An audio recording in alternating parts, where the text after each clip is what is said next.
U.S. border stations are increasingly unable to keep up with the flood of young, undocumented children who cross into the country illegally. The government is pushing for more funding and facilities to deal with the massive influx of kids, which could top 90,000 this year. South Texas is now the busiest sector for patrol agents, leaving the department to fly those arrested to other states for processing.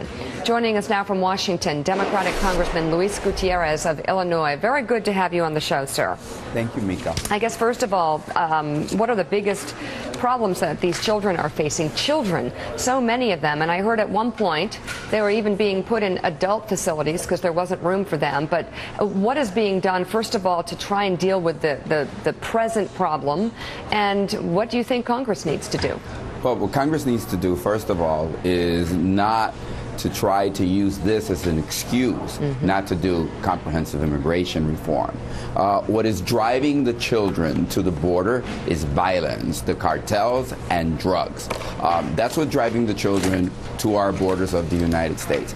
I want to take a moment, Mika, if we just put this in context so that people understand that when the United Nations reported just last month, the murder capital of the world is Honduras, followed by El Salvador, and followed by Guatemala. And those are the three countries from which 80% of the children, I'm so happy, Mika, that you're describing them exactly as they are, children. It used to be that there were 16, 17, and 18-year-old children.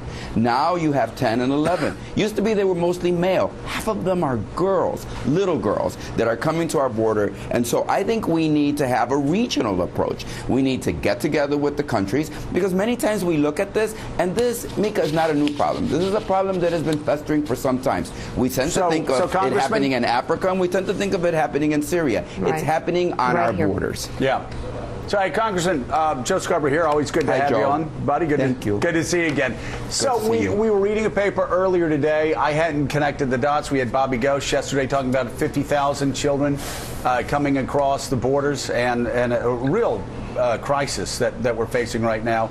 But a newspaper that we read this morning said it may be because of the DREAM Act. So it's almost like you can almost see this criticism coming. People saying, see, if you push for a DREAM Act, that even Republicans, a lot of Republicans are starting to support, then this is what you get. How do you counteract that? Because you're going to be hearing that on the floor of Congress behind you. What's your response to that?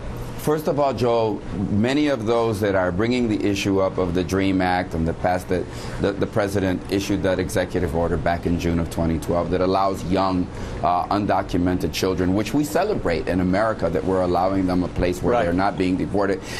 Look, many of those are the opponents of immigration reform, and so they're opportunistically looking at this. Number one, Joe, you know, you were in my shoes once upon a time, sitting in an office dealing with your staff. Right. The fact is that the only children that qualify for deferred action must have arrived in the United States by 2007. And sadly, I have kids that are reaching the age of 15, but got here when they were 10, 11, and they didn't get here by 2007, that are being denied. Yeah. So, look, we have thousands of children that are already being denied access to the DREAM, to deferred action, and it's just not what's going on.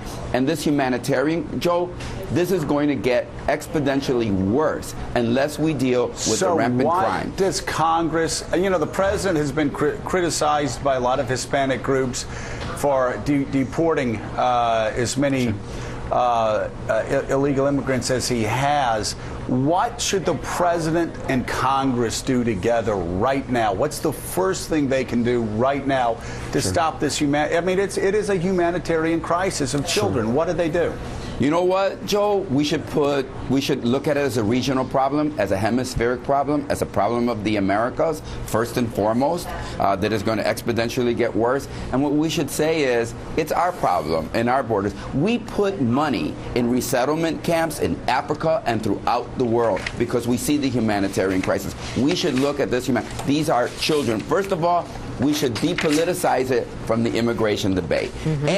But on the other hand, Joe, some of these kids are coming to be reunited with their parents. A small portion of them are being reunited. We can take care of that by doing immigration reform. The vast majority of them are going to have to look, Joe, unfortunately, this is very complex. The insatiable appetite that America has for drugs, is causing much of the civil unrest, not unrest, I mean the unfurling. I mean, there is no civil society. Here's what the State Department is going to tell me and you, Joe. Don't go to El Salvador. Don't go to Honduras. It's dangerous there. And don't expect the police to protect you. If you can't have an American citizen go to this country and be expected, what do you think of the nationals of those countries?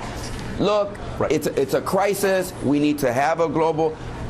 Look forward to coming back. I'm going to be with Secretary Johnson flying out on Thursday, be with him on Friday in Chicago at a detention center, and I'm going to have a robust conversation with him. Joe, the truth is, I'm looking at it too and trying to figure it out, as we all are. I look forward to hearing how that goes. Let me show you this, guys. A recent Center for American Progress poll of registered Latino voters gives President Obama better than average marks on his handling of immigration reform, 54-42.